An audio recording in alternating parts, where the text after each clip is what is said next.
우리가 세속도시 가운데 있는 거룩한 공동체라는 주제를 가지고 매주일 고린도전서 말씀을 함께 묵상하고 있는데, 그러면서 정말 놀라게 되는 것은 고린도 교회는 왜 이렇게 문제가 많은가라고 하는 것입니다. 정말 다양한 문제들이 정말 끊임없이 드러나고 있는, 그 다양한 문제를 끊임없이 보여주고 있는 이런 것에 놀라지 않을 수 없고 당황하지 않을 수가 없습니다. 그런데 정말 더 불편하고 당황스러운 것은 그것이 아니라 그 문제들이 거의 그대로 지금 우리 교회들 가운데 일어나고 있는 것, 그것들이라는 것이죠. 시대가 2000년이나 떨어져 있는데 지정학적으로도 뭐예요? 유라시아 대륙의 동쪽 끝과 서쪽 끝 이렇게 먼데, 문화적으로도 너무 차이가 나는데, 그런데 교회에서 나타나는 이 문제들은, 고린도 교회에 나타나는 그 문제들은 그냥 적용하기 위해서 무슨 손볼 것도 없이 그대로 우리에게 동일하게 나타나고 있다는 것, 이게 너무 놀랍고 정말 당혹스럽습니다. 왜 그럴까요? 두 가지 때문에 그런데, 우선 첫째로 이것이 교회이기 때문에 그렇다.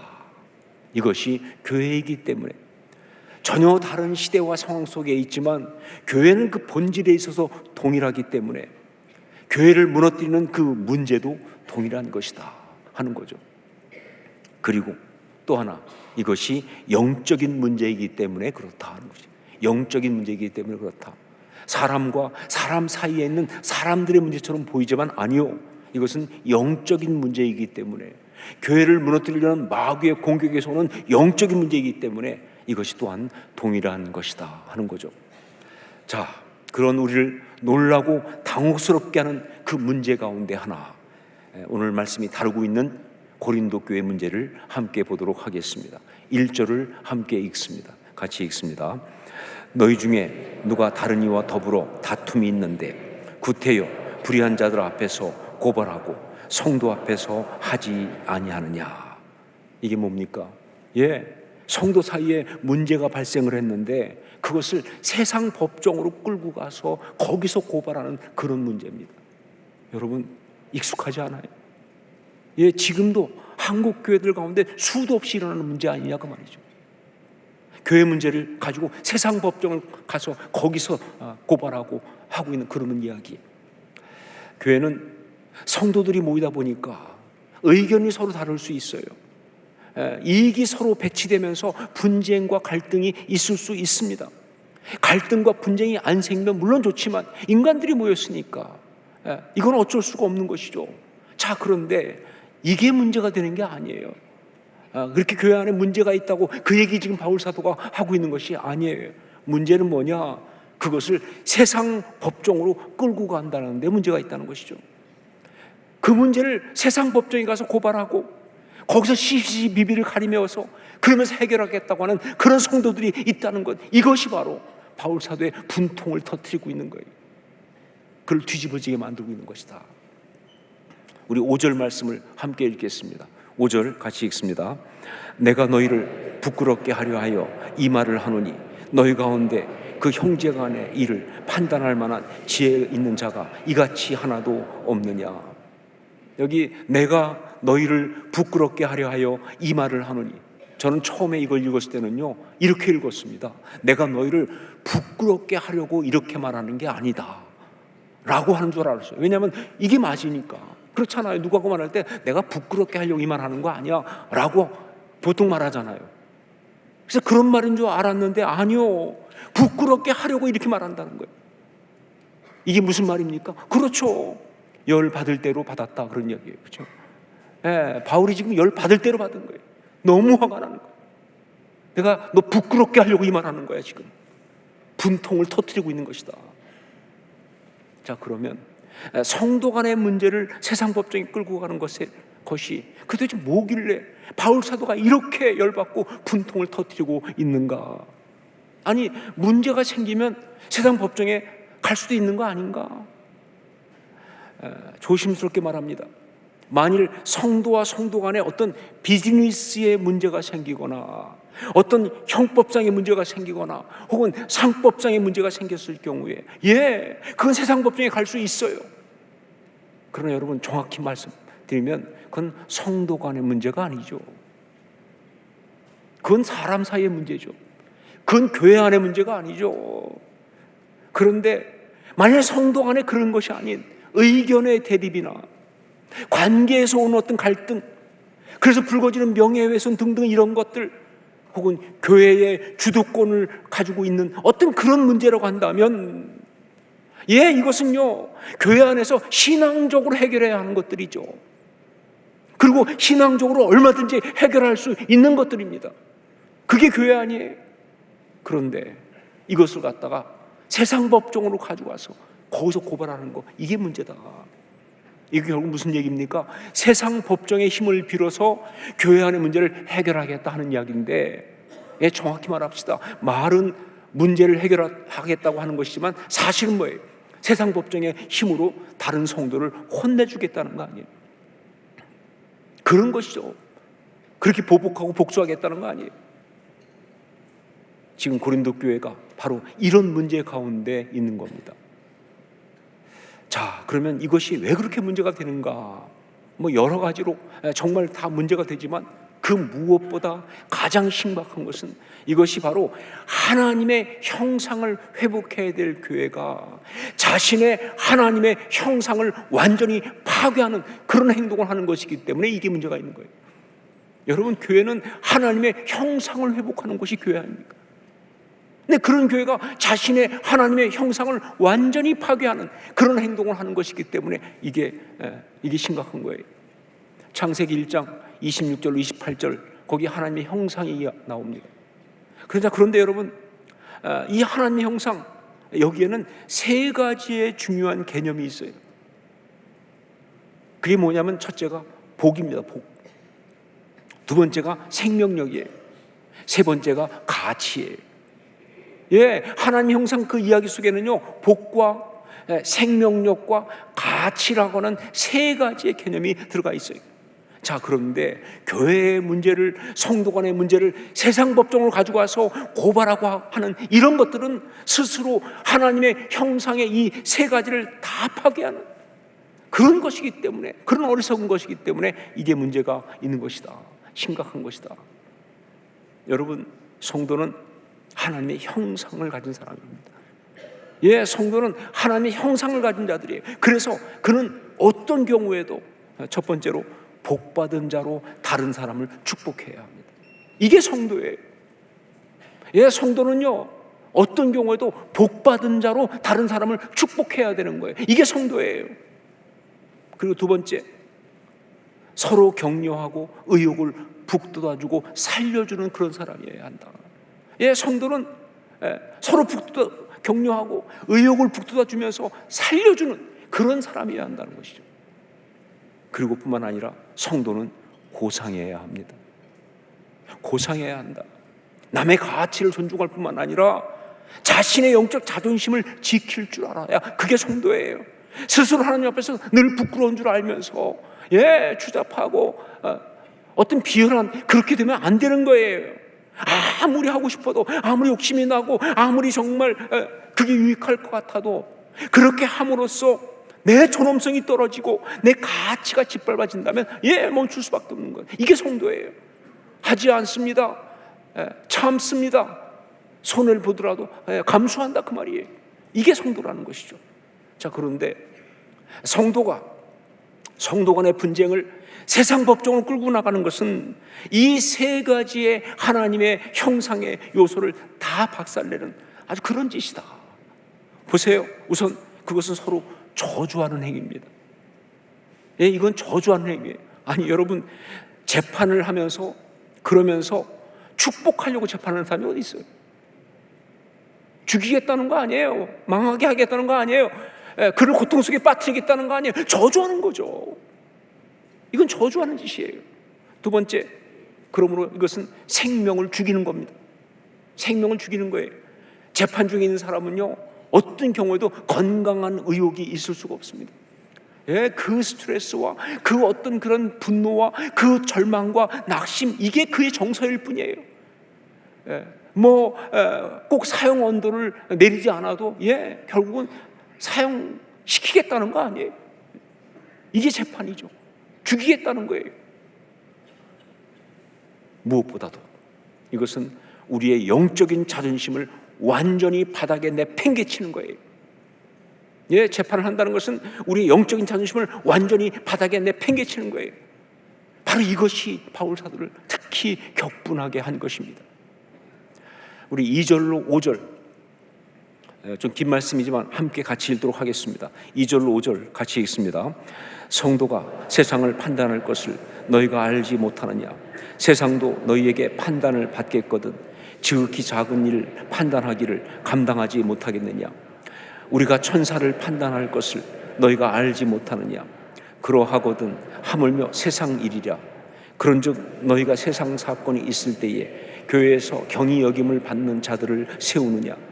내가 너희를 부끄럽게 하려 하여 이 말을 하노니 너희 가운데 그 형제간의 일을 판단할 만한 지혜 있는 자가 이같이 하나도 없느냐? 한마디로 말하면 뭐예요? 지금 바울 사도는 이렇게 말하고 있는데 이 말을 한마디로 하면 뭐예요?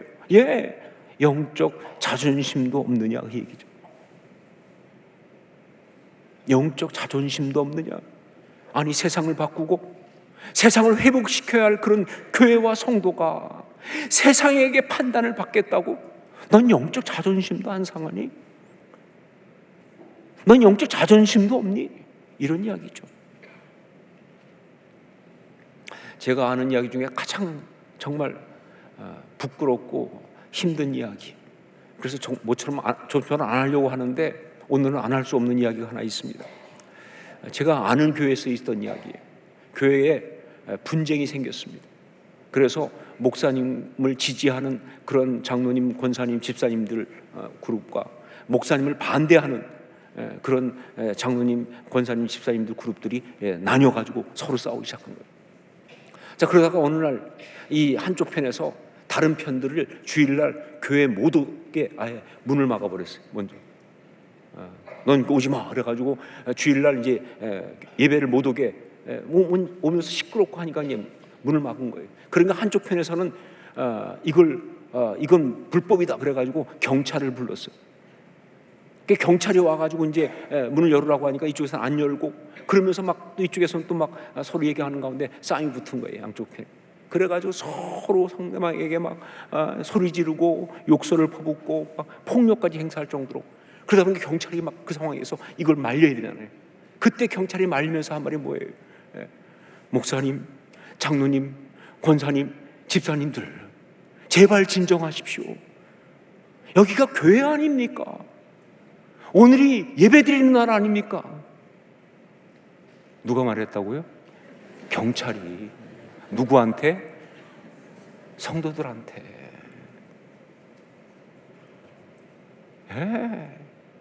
영적 자존심이 완전히 땅바닥에 떨어진 거죠. 여러분, 우리는 주님을 믿을 때에 우리 인간적인 자존심은 다 버렸습니다. 더 이상 그걸 내세우거나 그게 무시됐다고 그래서 막 분노하고 그러지 않습니다. 그게 신앙임이죠. 자, 그런데 영적인 자존심은 더욱 칼날같이 서야 하는 거예요. 그게 신앙임이에요. 인간적 자존심은 다 버렸어요. 십자가 못 박아버리고. 그러나 영적인 자존심은 더욱 칼날같이 서야 한다고 말이죠. 왜 다니엘의 세 친구가 느부갓네살의 그 신상에 절하지 않은 줄 아십니까? 왜 주기철 목사님이 신사참배를 하지 않은 줄 아십니까? 왜 신앙의 사람들은 남들은 다 하는 횡령이라 착복을 하지 않아야 하는 줄 아십니까? 왜 선교지에서 선교사님들은 언더 테이블로 조금만 주면 금방 해결될 문제를 그걸 그렇게 수십 번 퇴짜를 맞아가면서 또 가고 그러고 있는 줄 아냐 그 말이에요. 예, 이유는 딱 한 가지예요. 영적인 자존심 때문에 그러는 거예요. 영적인 자존심 때문에 하나님의 사람으로서 그 영적인 자존심, 그 가치를 지키려고 그렇게 하고 있는 것이다. 여러분, 우리가 이 세상을 살아가면서 세상을 바꾸는 소금과 빛의 그 사명을 감당하려고 하면, 진정으로 아름다운 참된 그리스도로 살아가려고 한다면, 무엇보다 중요한 것, 영적인 자존심을 지켜라 해요. 영적인 자존심을 지켜야 합니다. 어떤 상황에서도 아무리 힘들어도, 특별히 성도와 성도 사이에 갈등하고 그러면서 힘들게 서로 상처 주고받는 그런 상황, 하나님이 내게 사랑하라고 주신 사람이 나한테 상처를 줬어요. 나를 힘들게 했어요. 정말 그래서 분노하고 있어요. 이런 어떤 상황 속에 있을 때, 공동체가 그런 가운데 있을 때, 그때 여러분, 그게 영적 전쟁 상황이거든요. 그때 가장 중요한 것은요, 영적 자존심을 지키는 게 가장 중요해요. 정의고 공의고, 아니 그것보다 더 중요한 게 뭐예요? 영적 자존심을 지키는 게 중요하다. 우리 7절 말씀을 함께 읽겠습니다. 7절 같이 읽습니다. 너희가 피차 고발함으로 너희 가운데 이미 뚜렷한 허물이 있나니 차라리 불의를 당하는 것이 낫지 아니하며 차라리 속는 것이 낫지 아니하냐. 성도에게, 지체에게 불의를 당하고 속임을 당하고, 그래서 정말 상처받고 억울하고 분하고, 그래서 그걸 바로잡겠다고 그래서 억울하다고, 정말 가만둘 수 없다고 그래서 세상 법정에 고발하면서 온 세상 가운데 그걸 다 떠벌리는 거 아닙니까?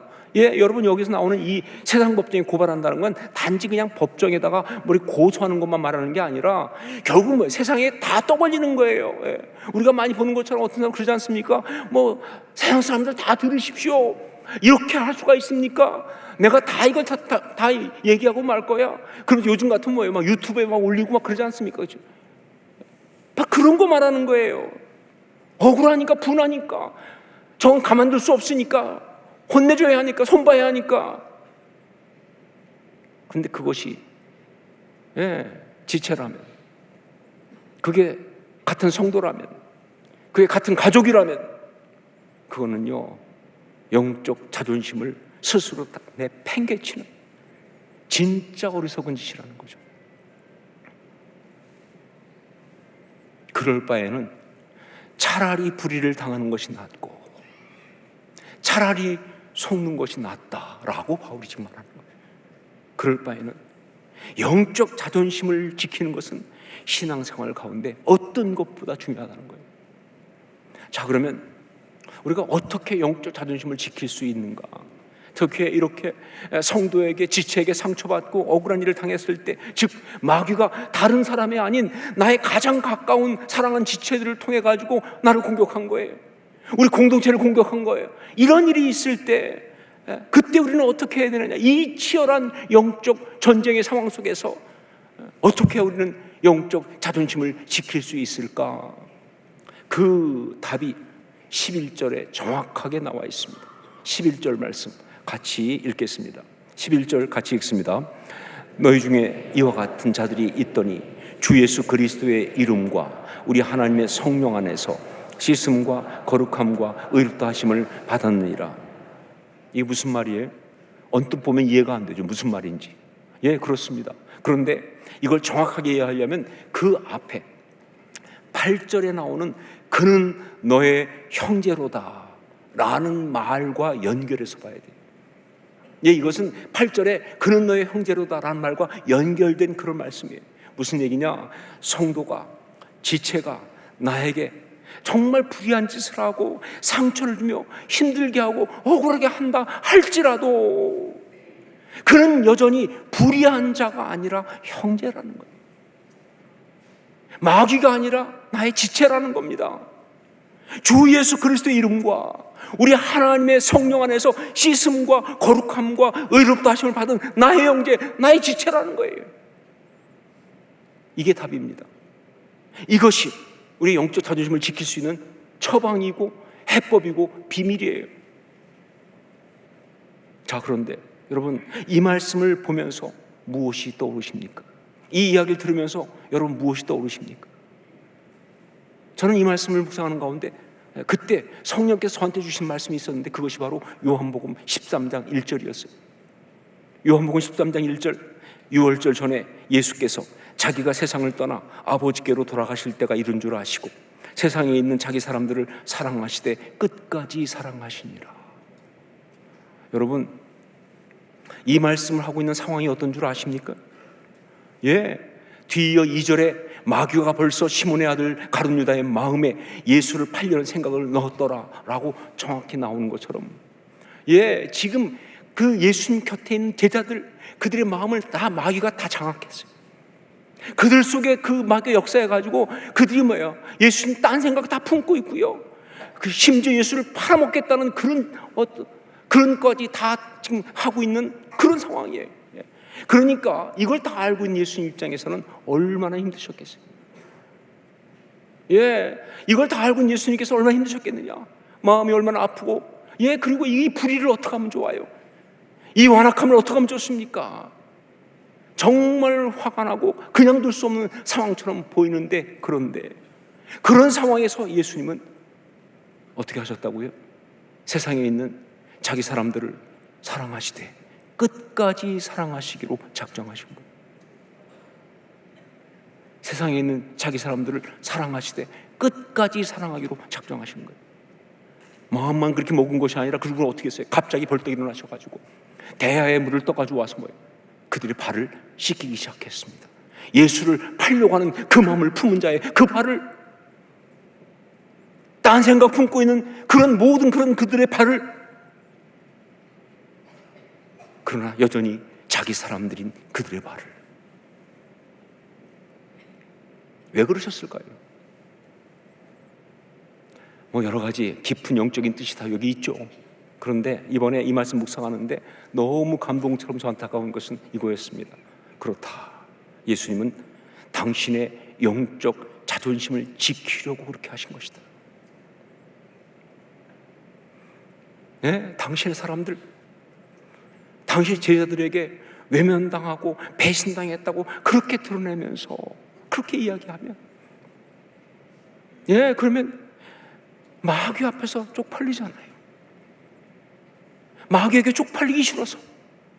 제 표현이 좀 거친 줄 압니다. 그런데 제가 이 표현을 쓰는 것은 이 말씀 묵상하는데 가장 인간적으로 저한테 와닿는 게 그거였어요.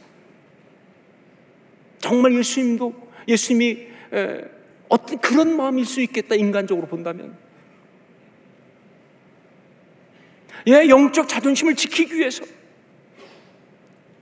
그래서 이렇게 하신 것이다. 아무리 마귀가 공격을 했고 거기에 그들이 다 넘어가서 진짜 이상한 말도 이상한 짓도 하고 있지만, 그러나 그들은 여전히 뭐예요? 하나님이 주신 자기 사람들이니까.